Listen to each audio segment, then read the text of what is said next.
Last part बेटा, impact of the globalization और Indian agriculture. हम देख सकते हैं बेटा कि वैश्वीकरण की भारत के फार्मिंग पे बेटा क्या उसकी इम्पैक्ट्स हुई है, कि the policy of the globalization has been implemented with the purpose that the Indian farmers can sell his farm product in the world market and earn the profit. एक तरीके से देखा जाए तो जो पॉलिसीज है बेटा वो उस तरीके से बनाई गई ताकि हमारे इंडियन फार्मर्स जो है बेटा वो ग्लोबलाइज वर्ल्ड के साथ एक तरीके से जुड़ पाए, अपने फार्म प्रोडक्ट सेल कर पाए और प्रॉफिट अर्न कर पाए। Many changes took place in the agriculture field due to the globalization. और बहुत सारे ऐसे बेटा चेंजेस हैं जो ग्लोबलाइजेशन की पॉलिसी के थ्रू किए गए। द प्रोसेस टू एक्सपोर्ट और import crop production is made very simple. जो इम्पोर्ट एक्सपोर्ट की जो प्रोसेस थी बेटा, जो पहले बहुत रूल्स रेगुलेशन बहुत हार्ड होते थे, उनको ईजी बना दिए गए, बहुत ही सिंपल बना दिए गए। Cotton, chilies, and the til are now available in Chinese market and various fruits from the world are now available in Indian market।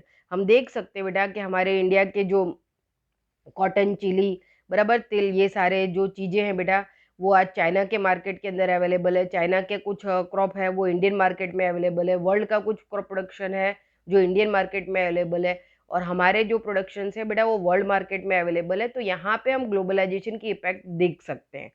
अब यहाँ पे देखो बेटा कि एक बहुत बड़ा बदलाव जो है बीटी सीड को यूज करने के लिए आया, कि the costly genetically modified BT seed. ठीक है बेटा, what is BT seed? BT seeds मतलब कि बेटा जेनेटिकली मॉडिफाइड।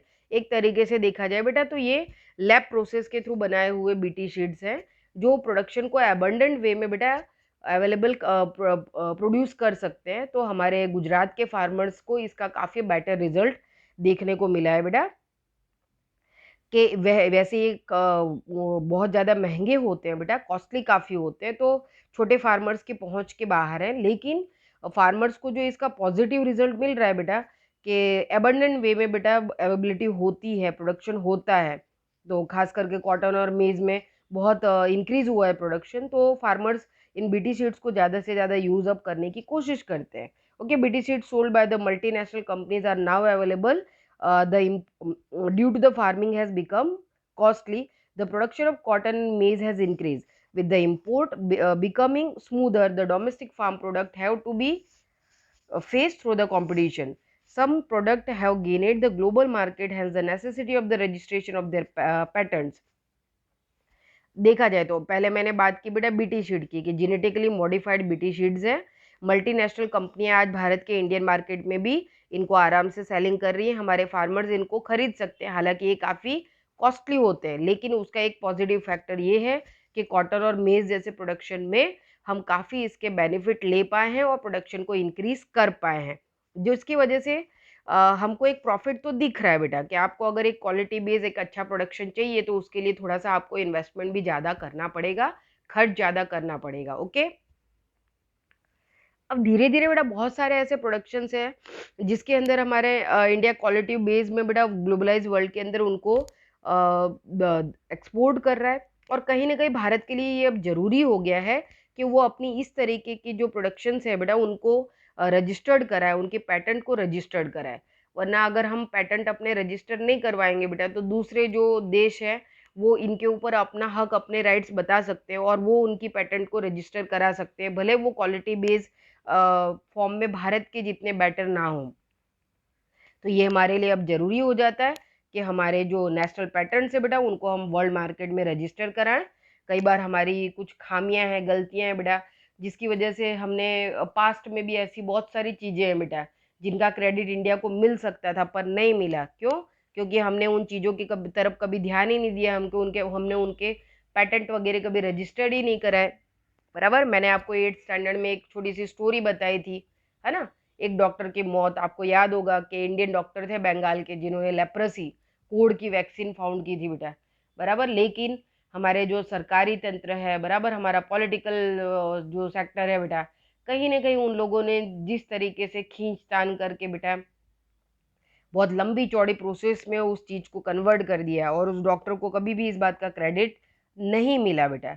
और उन्होंने जब तक अपना सारा फाइल वगैरह सबमिट करवाया, उसको रजिस्टर्ड कराने का टाइम पीरियड जो है निकल चुका था, और जो एक दूसरे कंट्री के शायद स्वीडन के या कहीं के साइंटिस्ट थे बेटा, उन्होंने जो है उस वैक्सीन को जो है बना लिया था और उन्होंने अपनी जो वैक्सीन है वो रजिस्टर्ड करवा दी थी, जिसकी वजह से उस मूवी मैंने देखा था, उस डॉक्यूमेंट्री का टाइटल ही ऐसा लिया था कि एक डॉक्टर की मौत, यानी कि पूरा जिंदगी उस इंसान ने अपनी उसके पीछे लगा दी और उसके बाद वो तैयार भी हो गया तो उसका कोई मतलब निकला नहीं।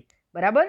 तो यहाँ पे हम देख सकते हैं बेटा कि हमारे देश में ऐसी भी चीजें होती हैं, तो समय समय पे अब हमारे एक तरीके से अवेयर रह के बहुत सारी चीजें हैं वो सिस्टमेटिक वे में ग्लोबलाइज वर्ल्ड के साथ करनी पड़ेगी, वरना बहुत सारी ऐसी चीजें हैं जो भारत का नॉलेज है लेकिन फिर भी भारत उस पर अधिकार बता सकता नहीं है। जैसे हमारे योग, बराबर ना, हजारों साल से भारत की संस्कृति में योग का बेटा बहुत महत्व रहा है, लेकिन फिर भी अमेरिकन एजेंसी है बेटा, वो उनका पेटेंट रजिस्टर कराने में लगी रहती हैं।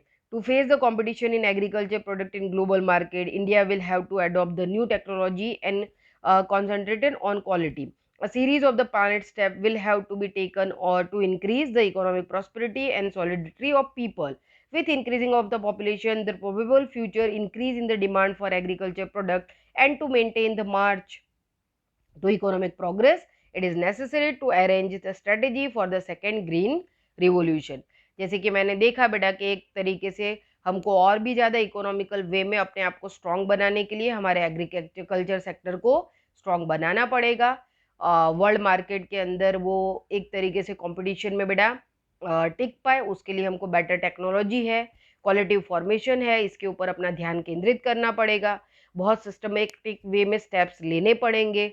बराबर। हमारा जो ओवर पॉपुलेटेड कंट्री होता जा रहा है उसके ऊपर भी कुछ लगाम लगानी पड़ेगी। बराबर। क्योंकि जैसे जैसे पॉपुलेशन बढ़ती जाएगी बेटा तो फूड ग्रेन्स की डिमांड भी बढ़ती जाएगी, जो कहीं ना कहीं एक तरीके से देखा जाए तो डेवलपमेंट के अंदर ऑब्स्टिकल्स बन सकती है, तो इस पे भी ध्यान दिया जाना चाहिए। और हम देख सकते हैं बेटा कि धीरे धीरे अब हमको एक सेकेंड ग्रीन रिवोल्यूशन की ज़रूरत है, हमको नए तरीके से वापस से प्लानिंग पॉलिसीज बनानी पड़ेगी ताकि हम हमारे एग्रीकल्चर सेक्टर को एक वर्ल्ड ग्लोबलाइज वर्ल्ड के अंदर एक बेटर स्टैंड दिला सके और देश के लिए भी, उसकी इकोनॉमी के लिए भी काफ़ी बेहतर है। ओके, तो यहाँ हमारा ये चैप्टर बेटा कंप्लीट होता है।